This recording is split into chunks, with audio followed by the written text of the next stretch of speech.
Hey everybody, welcome to another edition of Box Seats. Your host Frank Holder here with you. As we know, as we normally do, we get ready to talk about sports with comedians, and let's get ready to bring in my man Fig is in the building while we wait for the other comedians. Fig, how you doing, sir? How's everything? Man, I'm doing good, man. It was a lovely weekend, man. Happy to be back on box seats, man. Let's make it Yeah, happen. that's good. I know I know you enjoyed the weekend, and I know you enjoyed everything else because New York had a great weekend this weekend, from baseball to football to it was just one of them weekends. When your city wins everything. Hey, man, football was the trifecta. We got Giants, Mhm. Jets, and the Bills.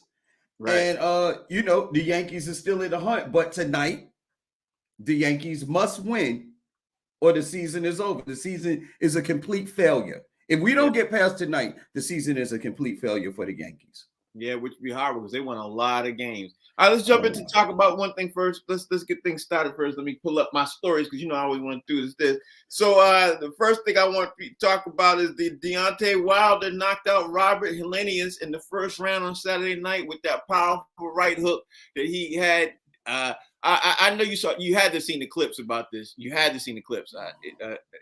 That right hand looked like he's back with that right hand, bro. Like Yeah, man. I mean, he's back, but Deontay Wilder is a powerful, powerful boxer. Like he's a he's a puncher. They're punchers and they're boxers. Deontay Wilder is a puncher, and as long as you're a puncher and you're in a fight, you always have what they call a puncher's chance.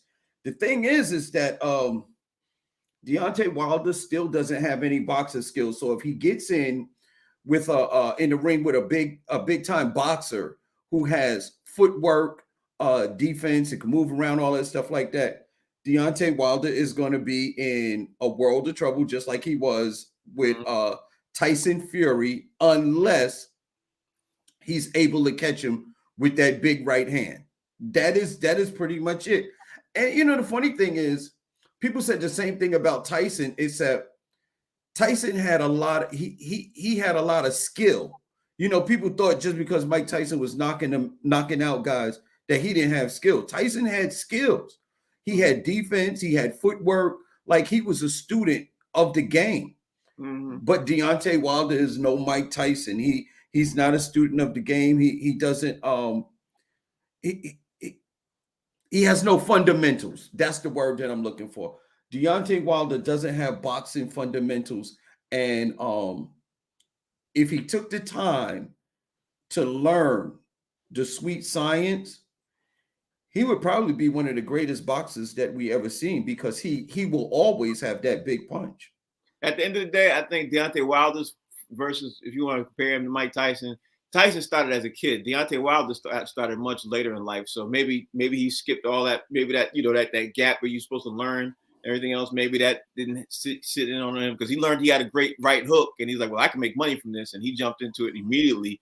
And I think if we all would, if you realize you can make that much money and you got a powerful right hand, I don't even think that'd be a discussion. Like, I can make how much with this right hook? Like, I can knock Yeah, him out and I make a couple 100,000. Yeah, I'm a huge. millions.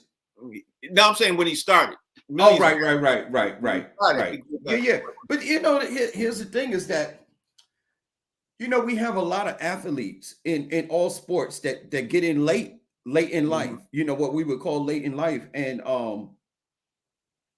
they they they learn how to have longevity in a sport that they selected. Like I think Joel Embiid was a late bloomer to basketball.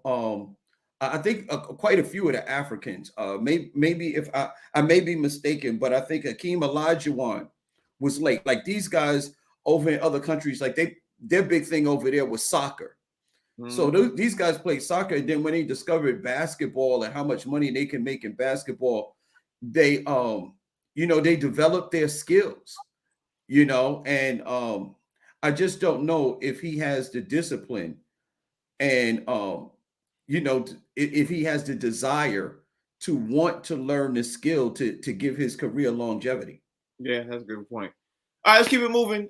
Being that we talked about Deontay Wilder, we got to talk about football. We're going to dive into football because at the end of the day, like I said, it was a big weekend in football. I'm going to start with the Sunday night football game first because the Eagles defeated the Cowboys. The Cowboys made it a game. You know what I mean? The Cowboys made it an interesting game. The Cowboys ended up, Cooper Kupp ended up giving a lot of it away. I guess the question I want to ask you, Fig, you know, in all seriousness, is if Dak Prescott had played, do you think that the Eagles would have lost that game? I'm not sure. You know, here's the thing. The Eagles have playmakers on both sides of the ball. Right.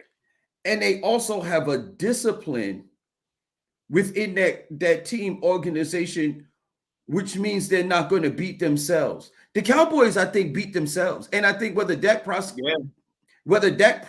is in there or not, I think those habits and that lack of discipline is going to beat the Cowboys every time. I think the Cowboys have they have the weapons to be able to go all the way. But I think their discipline is going to cause them, like they had like double figure penalties. You know what I mean? Like maybe 10 to 12, somewhere upwards of that as far as penalties are concerned.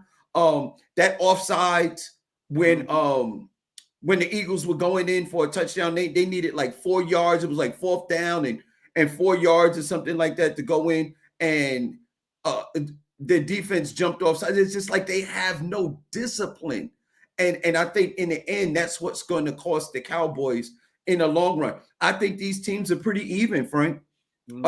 Whether you have, because I mean, Dak Prescott clearly is a better quarterback, but when you put these two teams matched up, player for player, they're pretty equal. I think the things that really beat the Cowboys was their lack of defense, their lack of discipline. They made too many mistakes, unforced errors, you know, just boneheaded stuff, man. It just, I don't know. And it's been consistent from last year. You know, when people talk about when they were in the playoffs, the clock management, like Dak Prescott, he couldn't get down the field to spike the ball so they could kick a field goal. Just a complete mismanagement of time and penalties, man. That's going to beat you every time. When you're playing against yourself and another team, it's always going to be hard for you to win. When you're turning the ball over and you're doing unforced penalties, you're doing that. But let me just say this right now, and I think the Cowboys are better than I thought they were. I'm not going to lie. The Cowboys are better than I thought they were. The Eagles are good too. I think one of these two teams is going to probably be in the NFC Championship. You know, I think, and honestly, if I had to pick right now, I'd pick the Eagles because the Eagles look really good, but they don't look unbeatable. That's the thing I want to say. They don't look unbeatable. But here's the scary thing: Jalen Hurts is only going to get better, bro. Like he's going to get better. You might have your Patrick Mahomes on the NFC side of things right now, and Jalen Hurts. You know what I mean? Like that type of player who's really good, hard to pull out. Good running the ball, good throwing the ball. Like, man, the NFL for these bright young black QBs, man, it looks really promising. You know, like Jalen Hurts looks better than I thought he would. This and a lot sooner, and a lot better. So I'm gonna get at to Jalen Hurts, but I'm gonna leave it with this before I go into the next. I'm gonna leave it with this. If the Eagles can sew up a little bit of small things, bro, they might put together a couple of years run. You know, they might be able to put it for a couple of years. Well, and this year their schedule is it's not difficult. They don't have a bunch of juggernauts that they're going up against in their next few games. Like all of their games are winnable. They can literally end up like with 12 or 13 wins at the end of the season because the teams that they have to play, they have losing records and they're all beatable. And like you said, Frank, I think these guys are going to get. I think the Eagles have not reached their they haven't reached it. They haven't maxed out as far as their talent and ability is concerned. I think what's happening, I think Jalen Hurts and those receivers are going to get better chemistry. And it's like I said before, they're a well-disciplined oil machine and they do not beat themselves. They had no penalties last Sunday. There was no penalties. They didn't beat themselves. They're not going to beat themselves. And that's what's scary about a team. They're not going to make mistakes. They're going to make you beat them. And if you can't do that, you're in trouble. They could be 15-2 when the season's over. Like, they literally could be 15-2. Like, clearly they could be. It ain't too far fetched for you to say, wow, Eagles are 15. It would surprise a lot of people because nobody picked that at the beginning of the year. But the way they're playing right now, yeah. But let's talk Frank, about. Let me just ask you: would you say that about, like, even though Dallas has all of these weapons, they have to have an incredible defense. Their offense is formidable. You can't say that about Dallas for one. And to me, it's like for one reason. It's because they're an undisciplined team and they make too many mistakes. Undisciplined, yes, but they should not have got rid of a couple of their wide receivers they had last year. If they had kept a couple of their wide receivers, they would have a lot of things put together too. But when you lose pieces and you're trying to put together, the salary cap can screw you because a couple of guys want to get paid and they're gonna leave. Right now, the Eagles are in the perfect position. Everybody's young. You know what I mean? They in their second and third year, these contracts and everything else. They're not ready to opt out, or they're not ready to try to get a new contract. So they got a good 2 years. You know what I mean? They're gonna have that team for a while. The Eagles are going to be packed for a while. And guess what? I think they can only get better. Yeah, at least 2 years. At least 2 years. All right, so let's look at this. The Jets ended up beating the Packers, right? And nobody saw the Jets beating the Packers. I don't think talent. The talent saw it. Yeah, he does that. He picked the Jets all the time. But the Jets ended up beating the Packers, and everybody was, when the Patriots was playing the Packers, and the Patriots doing what they were doing with the backup QB and everything else, everybody was like, nah. It's the Packers and everything else. Now the Jets beat the Packers. Everybody's like, nah. It could be that the Packers just suck this year. You know what I mean? It could be the Packers suck. It could be. But you also got to look at the teams like the Patriots will go through some stuff with them, and the Jets look good. Let's just be honest with Listen, I hate the Jets. I'm gonna be honest. I'm a Patriots fan. I hate the Jets, but the Jets look good. You can't. I'm trying to be even and trying to be fair. I'm trying to be fair to everything else because obviously host this show, trying to be fair. The Jets look good. The inside rush destroyed the Packers yesterday. Like the way they were getting pressure, everything else, they destroyed them. But let me ask you this, man. Do you think this is the year that the Jets could actually make the playoffs right now? Do you think this could be the year? Listen, I believe it because you know what?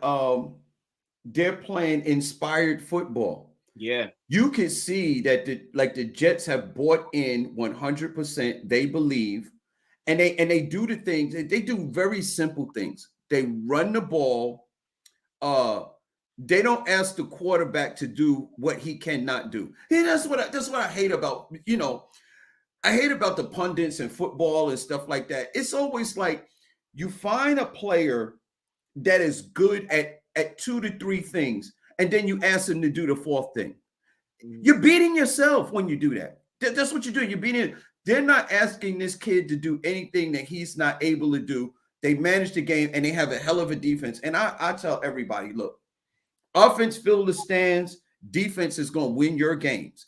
If you can stop the other team from scoring, you give yourself a shot to win every single game. I don't care how great your offense is. You give yourself a chance to win the game. And the Jets have a really, really, really good defense. They may have probably, arguably, top 5 defensive backfield in the NFL right now. These guys really get after it. And they're playing inspired football. And you know what's kind of funny? They're doing it in on the Jets sideline and the Giants sideline. The one thing that I'm noticing about them teams is that their coach has them believing. And that's confidence is a funny thing when it comes to sports because all of these guys are super athletes. And these guys play for each other. And when you play for each other, you're confident. You can win a lot of games. When you're the Jets and you've been losing for so long and you keep getting number one draft pick, you're going to hit a couple of them in a row. And then you get Robert Saleh to come over from San Francisco and he's defensive coordinator. He's going to draft good. And we can't forget the Jets had a lot of picks last year. They used a lot of them. They drafted some very, very good players. He's not a lousy coach. He's a great coach. He's ended up putting together a great team for the Jets, and the Jets are going to be formidable. They're going to surprise some people. They're going to surprise some people come towards the end of the year. And I just hope the Patriots ain't one of them. That's all I'm hoping for. Like, Hey, Frank, I'll tell you like this: if you take a quarterback like an Aaron Rodgers, change his mindset, you know, Aaron Rodgers to me, as great as he is, he's a little condescending. You know what I mean? You put him, you put him on a team like the Jets with those players and the way that they're believing and that confidence and stuff like that. I think people would be picking them to go to the Super Bowl easily. You can't walk into the Jets stadium, or you can't walk in this year thinking you're playing the Jets, thinking that, oh, we got a W. You cannot do that. No, sir. You can't do that. But another team you can't do that is you can't do that with the Giants, because the Giants are now 5-1. The Giants are playing inspired football. The Giants beat the Ravens. They came back to beat the Ravens yesterday. Brian Daboll got these boys thinking that they're going to win. And the Giants, and like the Eagles, are going to surprise some people too. It'll be interesting to see how the Giants fare when they play the Eagles. I know they got to play the Eagles because they're both from the NFC East. I know it's coming. Right. So I know they got to do that. That'll be a game I'm looking forward to seeing too. But I'm going to ask you the same thing. I was going to ask a couple people if they were going to join the show today. I was going to say, do you think since the Baltimore Ravens have lost 4 games this year? No, I mean the games they lost 3 games. I think they're 3-3. Whatever. 3. Yep. The 3 games they lost this year, they were winning all 3 of those games. You know what I mean? They could losing in the fourth quarter. Yeah, they could have been 6-0. So I'm gonna ask you: do you think they're gonna blame these losses on Lamar? Because Lamar did throw a couple of picks yesterday. He did give the ball, but their defense is horrible. Fig, like what happened to their defense? You know, it's kind of funny. You take the great players that have proven themselves over the years. You take the Tom Brady's, you take the Aaron Rodgers, and maybe a handful of other players that I just can't call off the top of my head. And when their teams start to losing, people pick out the reason why they're losing. Like they don't have this. Like, you know, Aaron Rodgers, Devontae Adams is no longer there. And they have these rookie receivers and they're dropping passes and they're doing this and doing that. They say, oh, Aaron Rodgers scored X amount of points, or Tom Brady scored X amount of points, but their defense is giving up this amount of points. Their defense is, you know, the defense is not doing anything. They do not afford Lamar Jackson these same sort of I don't want to call them excuses, but they don't give him the benefit of the doubt, give him the same reason, because at the end of the day, when your defense is on the field a long time, they get tired and they're susceptible to making mistakes. Lamar Jackson doesn't have a great defense. He doesn't have a great defensive back. He don't have great defensive backs.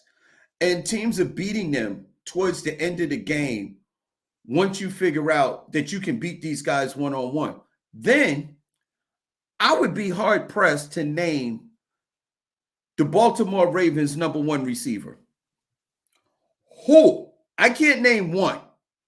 I can't name a receiver that the Baltimore Ravens have that Lamar Jackson can throw to on a consistent basis, whether it be a number 1 wide receiver or a great tight end. You give me a player of the caliber of like maybe Antonio Brown, a Odell Beckham Jr., a Travis Kelce, a Ron Gronkowski. Give me those type of players with Lamar Jackson, and let me see what Lamar Jackson could do when he has somebody that's really formidable on his receiving core and then his running game. I think the reason that the Baltimore Ravens rely so heavily on their running game is because they don't have any receivers. I mean, Lamar Jackson, let's be granted, he's not the greatest passing quarterback in the NFL, but he's formidable. You give me some great receivers, and I think he can do a lot more. Yeah, because then that means honestly, that's not even their problem right now, because they scoring. Their problem is defense. They can't stop nobody. You know, and then even with the offense they have now, they got an all-star tight end right now who's doing very well for them. His name escapes me. He's doing. Listen, if I'm not knocking anything you said, but right now Baltimore needs to address the defensive side of the ball, because if Lamar Jackson scores and then your team automatically comes right back and gives another 7 points as soon as you score, that defeats the purpose. You know what I mean? And then you can't make no mistakes. You can't make no, and every offense in the league makes a mistake here or there. You know what I mean? Yes. So they've had 2 embarrassing games this year so far. The Miami one is the number 1 most embarrassing game for them. Absolutely. Yeah. What they put up?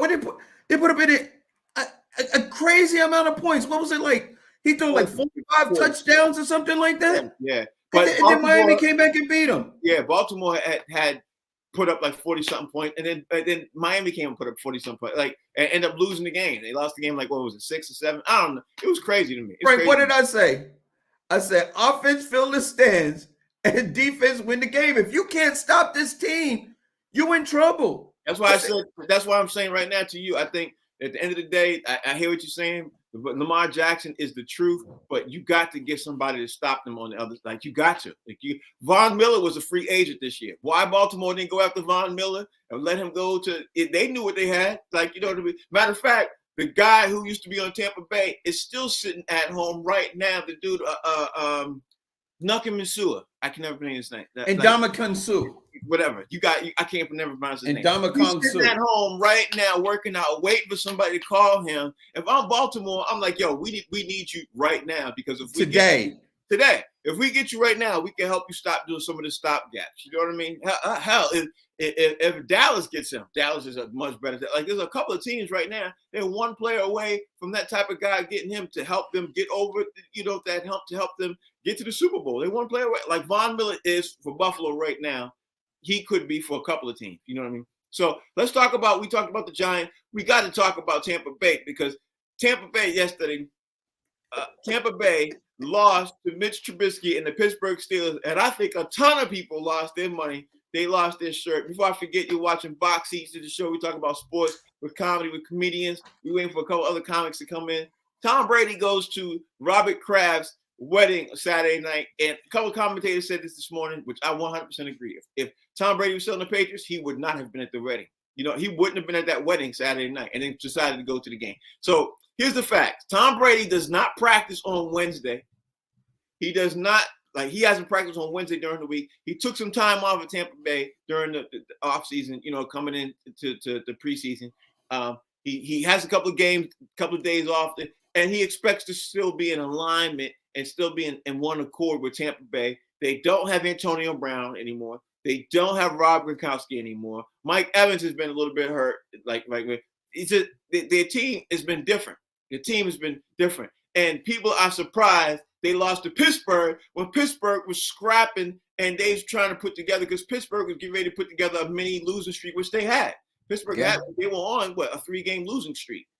3 different quarterbacks. Mitch Trubisky is their 3rd quarterback this season, and it's only 6 games in. Are you surprised?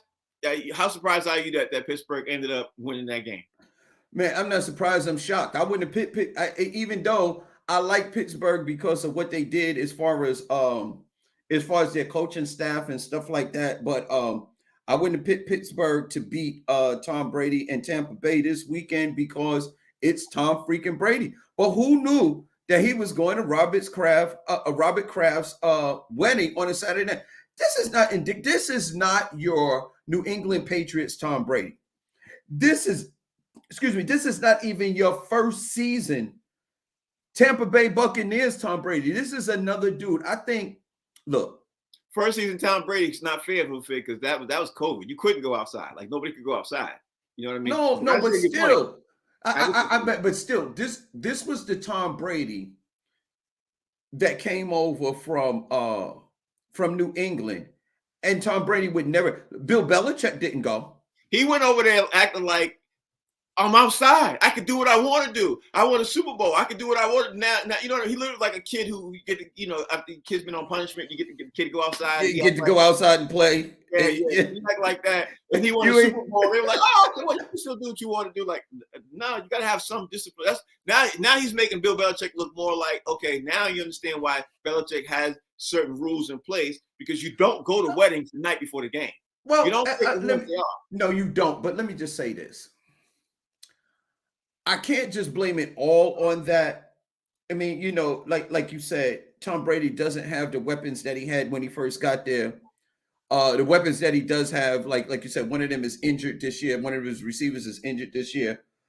But as one married man to another, Frank, you can't tell me that his family, his family issues are not not impacting what it is. It's like impossible for you to block everything out and just go and be yourself, especially with all of these other things going wrong. You may be able to juggle 3 balls and then somebody toss you another one and you may be able to handle it. When they start handing you 5 and 6 and stuff like that, that's too much juggling. And at this late stage in his career, I think that was, he probably needed, to be honest with you, he probably needed to go to that wedding and just to blow up, just as a distraction from what's going on in his personal life. Because look, the NFL is on Sunday. Right. We can't overlook the fact that he was with Giselle for almost 20 years. And now he's going to a house with no kids and no wife. You can't overlook that. You know, man, it's like a death, Frank. I don't care what nobody. I try to tell everybody, a divorce is like a death in your family because you're losing a loved one. Yeah. You know what I mean? It may look. You can still see them; they're still alive and stuff like that, but they're absent from what the norm or what it is, the impact that they had. Your daily interaction with this individual, they're no longer there. So it's like having a death in the family. It's like losing a family member, and you got children involved. It's I don't wish it on anybody. Yeah, you change up your day to day. His day to day is when he's with the guys. He's with the guys, but then he took off some time so he can be more with his family. And now he's not with his family because he took off the time. You know what I mean? He just. Listen. I feel bad for Tom Brady. I can't even. I feel bad for Tom Brady because right now I can't even imagine what he's going through. Let's talk about now. We got to talk about now. The Bills ended up coming back. I think you picked the Chiefs, right? I picked the Bills. Either way, the game was a toss-up. It was a great game. The game was a toss-up. It was definitely going to go down to the wire. But I got to say, Fig, I looked last year's game in the middle of the season. Looked at the game. The Bills won, but I felt last year Kansas City was still better last year. This year, middle of the season, I think Bills are better this year during the middle of the season. Last year, I didn't think that. This year, I do. You know what I mean? I think because the Bills got together. The Bills, to me, I watched Philly play a couple of times. I watched Buffalo play a couple of times. Actually, I watched Buffalo play 4 times. You'd be hard pressed to tell me that the Buffalo Bills aren't the best team in the league right now. You really would be hard pressed to tell me that. They could.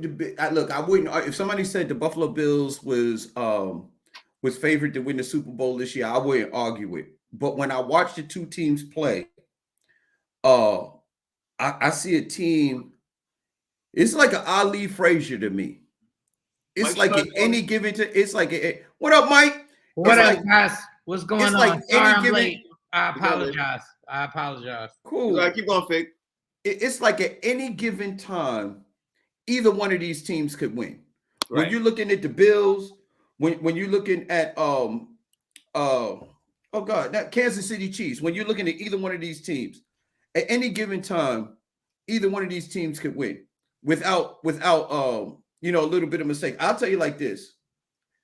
To me, those teams play even, and it's like the team that has the ball at the end of the game with the game on the line, that's the team that can win this game. On any given Sunday.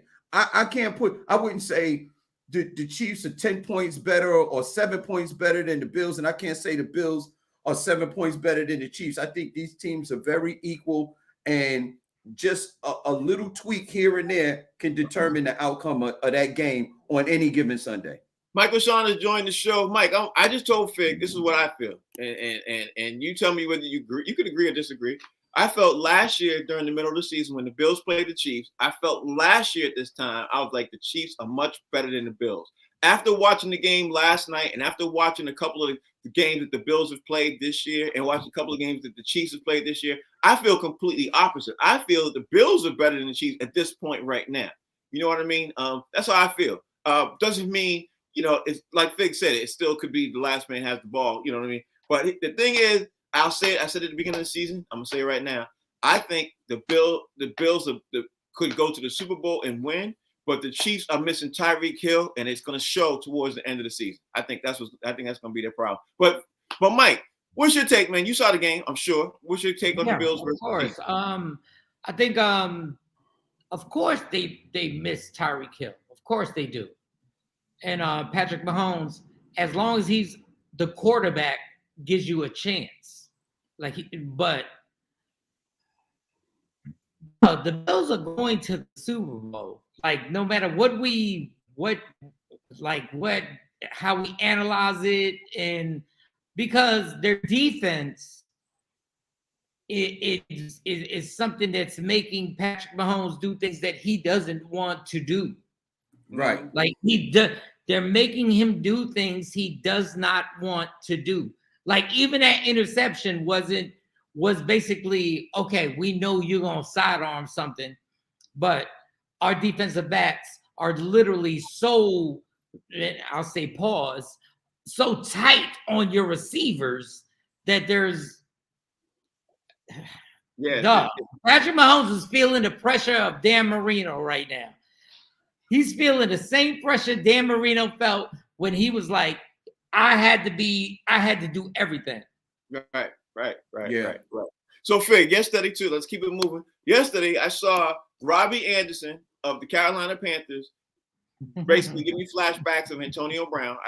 I can't even front, because he's arguing with the coach, his own coach of Carolina Panthers, and he ends up getting tossed during the game. They end up losing the game, obviously, to the Rams and everything else. Robbie Anderson gets tossed in the game. When you see that happening, because now it's starting to happen more and more frequently. We're starting to see players starting to buck against their coach and to start being more undisciplined and everything else. I don't want to say it's starting a trend, but I'm not liking where it's going with these young cats coming into the league now, starting to argue too much against the coach and now getting tossed in game or doing some crazy antics and everything else. What was your thoughts initially when you see that Robbie Anderson gets tossed in game yesterday? Because I'm still tripping off that. I think it's a lack of veteran leadership in the locker room. People underestimate what a veteran presence in the locker room does on a franchise. And he doesn't have that kind of cachet. He ain't no number one receiver. He ain't ringing no bells. Like, his name is not up there with the top receivers. And for him to do something like that, let me tell you, you know how you stop it? Cut him. Cut him. And guess what that'll do? That'll send a ripple effect throughout the entire NFL. It's like, look, this is not the thing you do. A Devontae Adams, you know what I mean? Look, Odell Beckham Jr. is not in New York City right now playing for the Giants because of his antics on the sideline. And he was a number one receiver and a well-known name. Mm-hmm. This kid is nobody makes the NFL as a nobody. But in comparison to a number one receiver or a receiver that makes a lot of noise in the NFL, he's a nobody. You don't have that kind of cachet to be yelling at your coach on the sideline. They should cut this kid and get rid of him immediately, or at the very least, suspend him for a couple of games and fine him. You know what I mean? He's gonna get suspended. You have to do that because you have, at this point, you have to send a message to the other troops. It's like, you can't get away with this. We're not having it. Michael Sean, at the end of the day, Baker Mayfield is his quarterback. Maybe he's upset that Baker Mayfield is his quarterback and he feels that he's going to have another season and not winning, because Robbie Anderson been in the league for a couple of years. You know, he could be just frustrated. They got an interim coach. They fired their coach, Matt Rule, was it 2 weeks ago? Fired him. They got McCaffrey is on the trading block. Their team is in despair right now. Maybe that's what it is. Maybe he's just frustrated. What you think, Mike? Well, I mean, I agree with Fig, damn it. I agree with everything Fig just said. Like, everything he just said, I 1000% agree with. So I want to fight with Fig, but I can't, because he's right. He's absolutely right when it comes to something like that. And these receivers and these, not just receivers, just plays in general. are like on some, I don't want to say disrespectful stuff, but they're doing things. They're doing things that you're sitting there going like, dog, like you're part of the team. Like, chill, like relax. Let's make something happen. But yeah, Fig was right. Like, hey Frank, hey, you said something about McCaffrey, and I heard something this morning. If the Kansas City Chiefs are able to get a hold of a McCaffrey, that's going to change the whole everything. That's going to change everything. Yeah, it definitely does. Now, I would normally move on and jump into NBA real fast. I'm going to in a second, but I got to talk about the Atlanta Falcons because Toure gave me a hard time last week about talking about the Patriots are trash and everything, and then the San Francisco 49ers end up losing to Atlanta. So I'm gonna reach out to him and be like, all right, the Patriots may be trash, but if the Patriots are trash and the Atlanta Falcons literally beat San Francisco, so then what's San Francisco? So you know what I mean? So talk to me, Fig, about the Atlanta Falcons losing to San Francisco. That was tit for tat. That was tit for tat right there, Frank. That was tit for tat. Thank you. Talk to me about Atlanta Falcons losing to San Francisco 49ers, whereas literally 10 days ago they were riding high. But wait a minute. Who won that game? The Atlanta Falcons beat the San Francisco 49ers. Right, you said it the other way. That's why. I was like, wait a minute. I meant the other way. Yeah, you know what? I think on any given Sunday, Frank, it's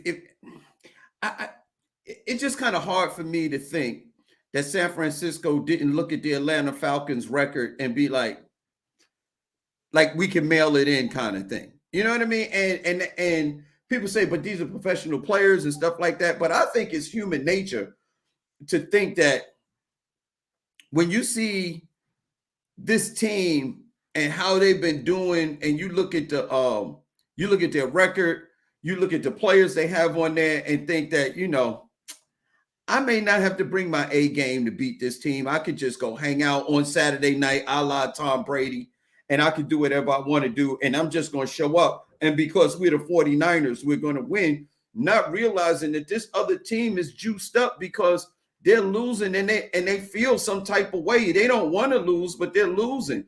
And they're bringing their A game, and you mailing it in, you're going to get your behind kicked. It's the same thing that happened to Mike Tyson when he fought Buster Douglas.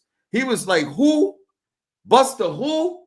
Man, get out of here. I'm not going to train that hard. I'm going to go party. I'm going to have a good time. I'm going to enjoy myself out here. In this, I think they was over in Asia somewhere, one of the Asian countries, and he was enjoying himself, showed up in the ring, and Buster Douglas was on one because he had just lost his mother, and he was on another level. And Tyson thought he was going to knock him out in the first round, and he ended up losing because he mailed it in. You can't mail it in the NFL because, like they say, any given Sunday. And Mike, I would leave you with this. The 49ers literally walked in there thinking that they had a W. I don't think anybody picked the Atlanta Falcons. It was a day of upsets, and one of those things was nobody picked the Atlanta Falcons to beat the 49ers, and guess what? It happened. So what's your take on that?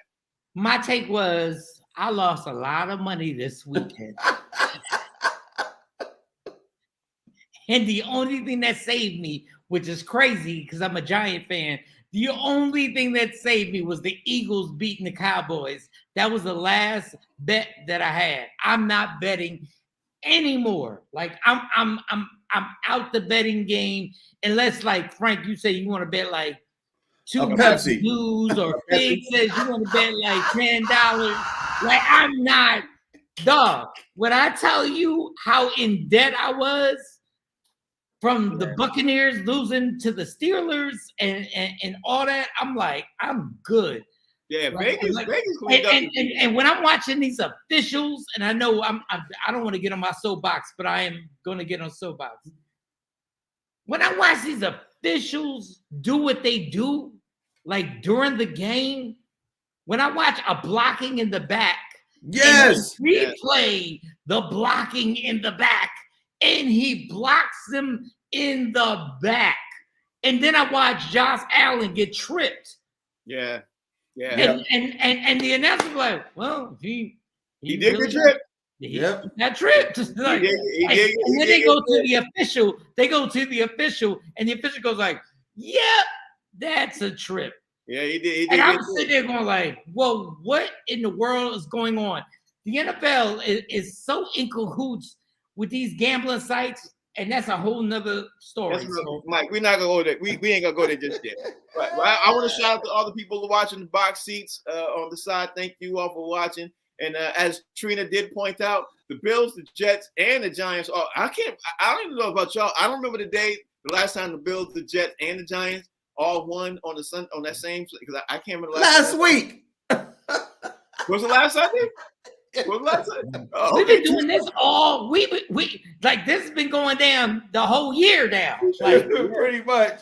My man, the business bully, is joining the show. I'm gonna give you a quick shout out, David, because we talked about the Eagles already, but I know you want to get your Eagles comment in there, so I'll let you get your Eagles comment in there. Go ahead, Dave. It's all you. Thank you, Frank. I told y'all it was bound to happen, but y'all wouldn't listen to me.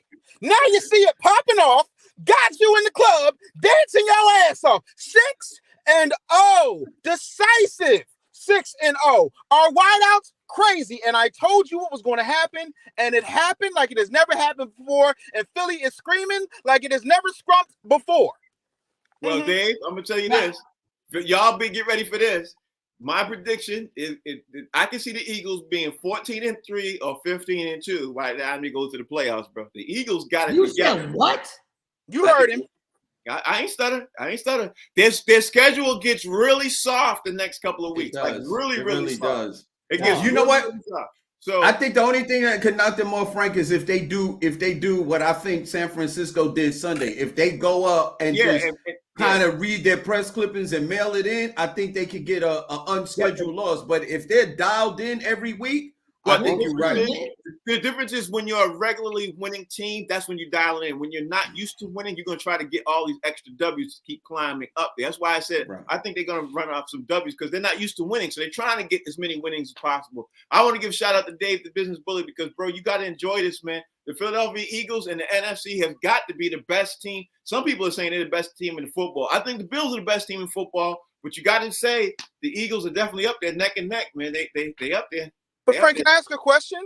Yes, please do. Are the Bills undefeated? No. There you go. Oh, here goes Philly. Here go Philly. Here they go. No, here they go. You know what? This is the problem. Anytime we get a little bit of daylight, he goes, there they go. There they go. But, yes, here we go. Yes. Dave, but business bully, to be I want fair, to say Dave, this. To be fair, Dave, their only loss was in Miami playing in 105-degree heat. That's their only loss. And they almost won that game. But I will say this. Business bully has said this for a long, long time. The NFL is the WWE, yo. Yeah, it really is. Like it really, literally, like when you watch certain things that go on, you're sitting there going like, so you don't want me to believe what I just saw. Right, like you literally are telling me that what I just saw, I saw Josh Allen get tripped. Yep. And I saw somebody throw a flag because they hit Tom Brady too hard. Yes. Yeah, let me move on because there's a couple other I'm sorry. My bad, Frank. My bad. I want to get out. Number one, I want to say to Fig and all of you all, actually, Friday, Jordan Poole signed his 4-year, $140 million extension with Golden State. Saturday, Andrew Wiggins signed a contract, a 4-year, $109 million contract. So, Fig, are you still standing on the mountain that the Golden State Warriors will still keep Draymond Green for the next 2 years? Or do you think they're going to get rid of him before? Because now this is something that I didn't think Golden State was going to do. I did not think Golden State was going to extend Andrew Wiggins that long. Wow. You know what I mean? I didn't think they were going to do that. They did do that.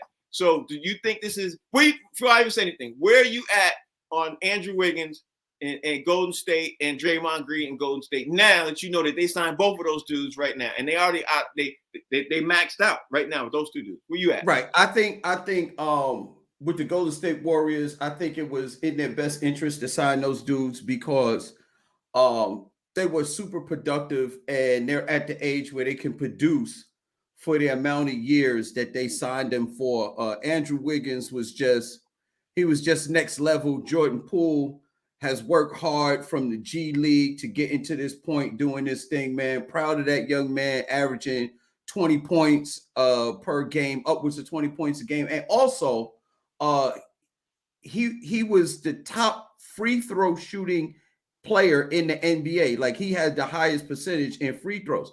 Here's the thing. I think that Draymond Green is definitely there for this year. Whether he will be there next year, in my opinion, is dependent on what he does this year and the impact of what Steph Curry will say. Okay. Is he going to get a long-term deal? I don't think so. But can he get another 2, maybe 3 years? If he does well this year and Steph Curry says, look, we need him, I think he'll be there beyond this year. But definitely he's gonna play out this entire season. Okay, that's the hill he's standing on, Mike. What hill are you standing on? Are you still standing on the hill that Draymond Green is going to be gone before the end of the year because of what the Golden State Warriors have done? Honestly, mathematically, I don't see how they do it. But go ahead, tell me what you think. I mean, the crazy thing is that I'm thinking about it now. Agreeing with Fig again.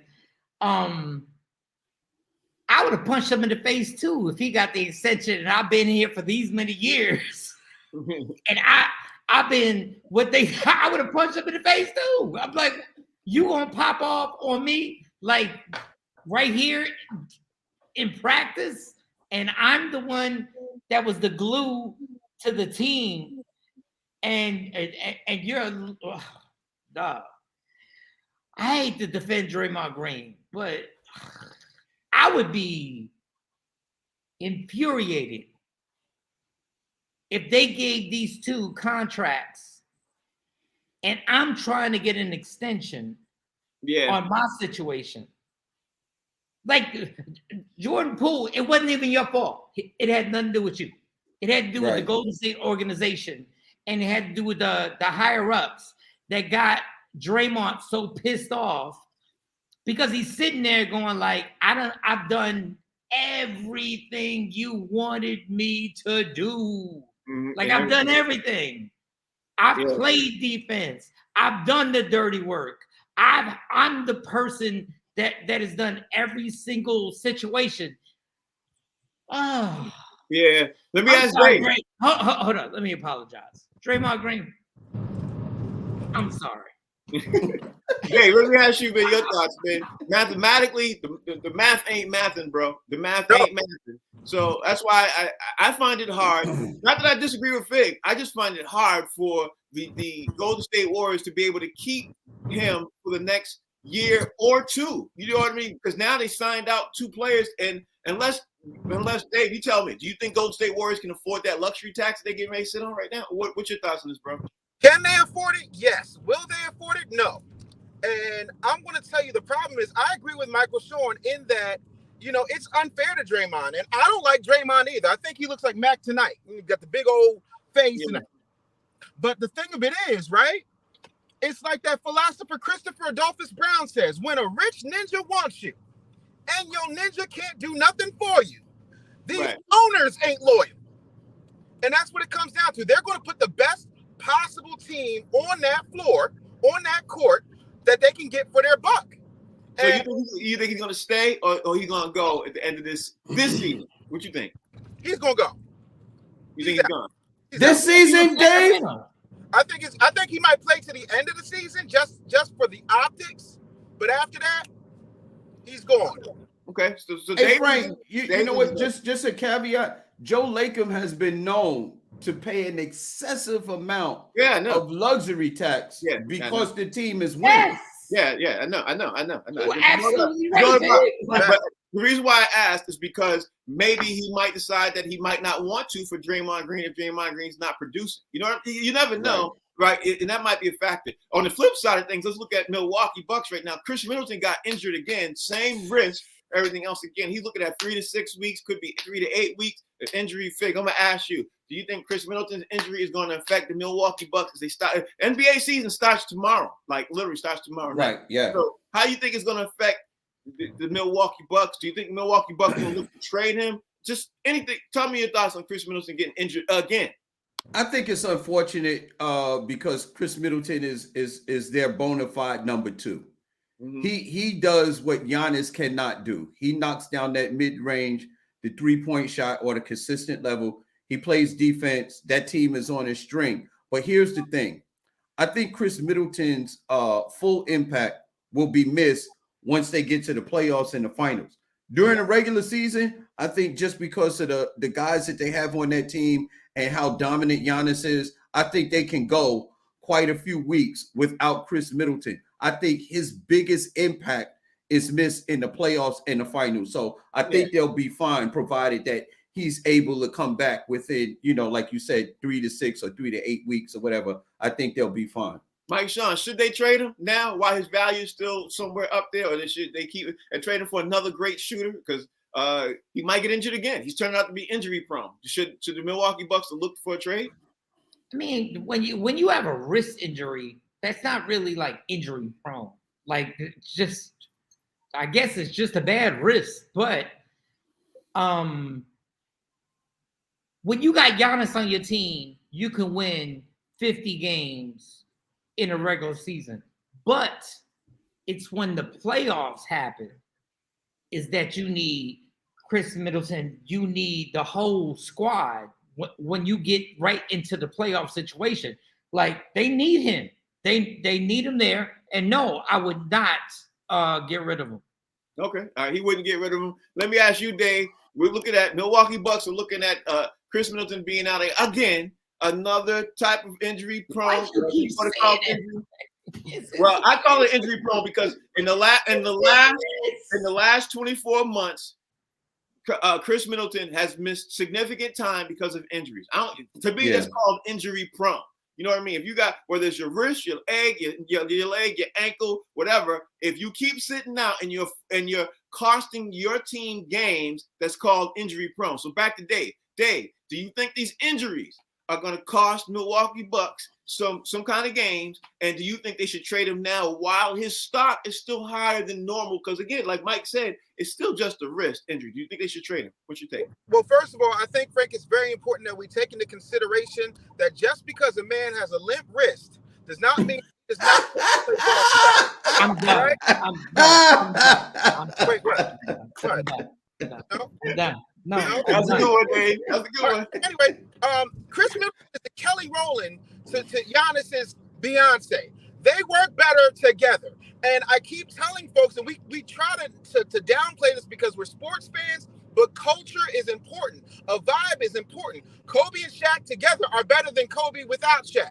Right. Yeah, absolutely. Right. So I think that this man plays a really good Kelly Rowland to Giannis's Beyonce. And yeah, for the next 3 to 8 weeks, there are going to be some unpredicted losses, but it's not going to be a whole lot of, we got to stop the bleeding, let's get rid of him. Right. Yeah. Right. Hey, Frank, a last piece. It's not his shooting hand, though. No, it's his offhand that's injured, so it's not even his shooting hand. Basically, he's Michelle, who just tripped at the BET Award. That's all. That's all he is. All right, so let me just, because we got to get ready to roll up out of here. Let me ask you guys this, man. The Yankees are facing the Game 5 tonight. Dave, I'm going to ask you real fast. The Yankees make it, or are they like the Dodgers who goes home? Or they like the Mets who goes home? Like these teams, the Dodgers and the Mets were expected to maybe possibly make it to the World Series. You know what I mean? And possibly face against the Yankees right now. Do the Yankees make it, or do they lose? What you take? Game 5 tonight. Yankee energy is only second to Philadelphia Phillies energy. And when I tell you, when that rubber meets the road, I think the Yankees make it. All right, and last one for you, Dave. Chargers are playing the Broncos tonight. You think the Broncos are going to pull it out? Because at the end of the day, the Broncos literally are getting ready to hit turmoil with Russell Wilson. What's your take? I think the Broncos are going to pull it out. I have no doubt in my mind. There you go. There you go. So, Mike Sean, talk to me. The Yankees going to make it tonight? Or are they going to get eliminated like the Dodgers, and they're going to get eliminated like the Mets? Or I love y'all Boston fans when y'all get so happy. He's so petty. When New York gets eliminated, y'all get so happy. Like yes, because we both sit on the sidelines, just like you all. Because the Yankees are not. No, They're good. Give me the next question, real The quick. Yankees are good. All right, so you got the Chargers versus the Broncos. Who you got? Chargers, Broncos. Chargers. Chargers. Okay, you got the Chargers. I got the Chargers. I got the Chargers tonight, and I got Yankees getting eliminated. That's just me. What you got, Fig?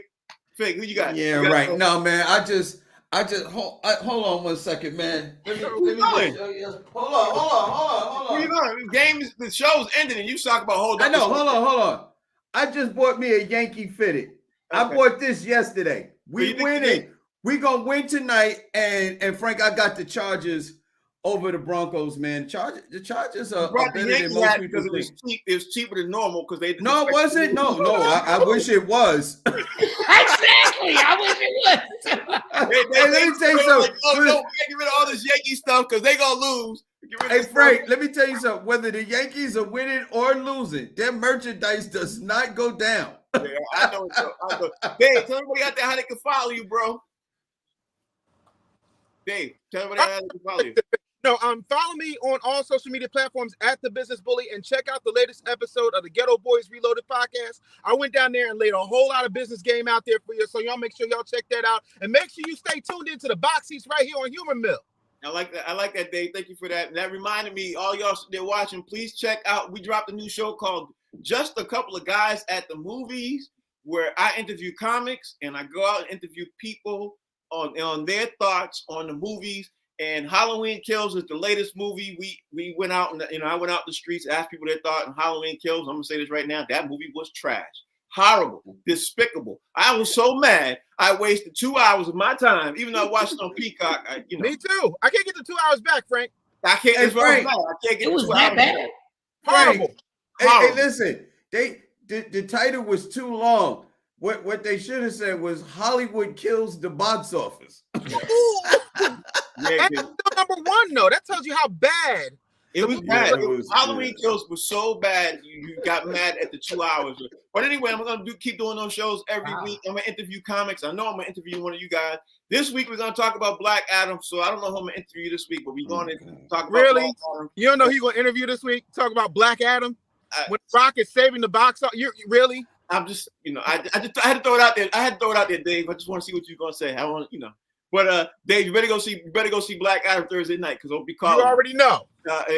And it got ruined already because Superman. We all know Superman gonna show up in it, which is really pissing me off because we all found out this spoiler already, which is horrible. Wait, I didn't know. You just spoiled. I didn't know that. Yeah, you ruined the whole thing for me. Like I thought the same thing. I was like, I Since just they spoiled it for me, I just decided I'm obliged to spoil it for y'all. Big, tell everybody out there how they can follow you. You follow me at Comedian Fig on social media platforms and on the box seats on the Humor Mill channel, best sports show on TV. I appreciate that. Ask your mama. I appreciate that. I think Warner Brothers released that I think they released that sneak about I think they did that. I spoiled that 6 months ago when I told y'all that Dwayne was in control of Henry Cavill's contract. But go ahead, Yeah. Mike. Yeah, Mike, tell everybody how they can follow you. follow me at Brittany Griner is still in jail Yeah, how about in that? Russia by herself. Follow me at that. And Brittany Oh, Griner man. literally is thinking right now. I read a piece on her last Thursday night on Friday morning that she thinks she's gonna serve her full sentence. So that would be absolutely horrible if she did, because then she got 8 more years to go, which is like horrible. All right, y'all. The show's called Box Seats. We're on 3 times a day. We're also on the Humor Mill channel. Download the Humor Mill app. That's Mike. I don't know where Mike's at. I think he's in Jersey or New York. No, I'm actually in Dallas. I'm in Dallas Okay. right now. Mike out there in Dallas, Fig out there in Connecticut, Dave's out there in Philly, enjoying the life in Philly. I'm up here in Boston. We're doing this national show called Box Seats. We are comics. I'm not. They are talking about sports. Thank you all for watching. We're gonna see y'all tomorrow. We gotta finish talking about the rest of the NFL games. We got to talk about Tennessee tearing down the poll, asking you after the fans tear down the poll, they ask us to help them pay for it. I didn't even get to that story today. Ridiculous. We're gonna talk about that. Rest of the NFL games. And NBA games tapping off tomorrow night. And Yes. Same bat time. Yeah. Same bat channel. We'll see y'all. Take care. Y'all. Peace.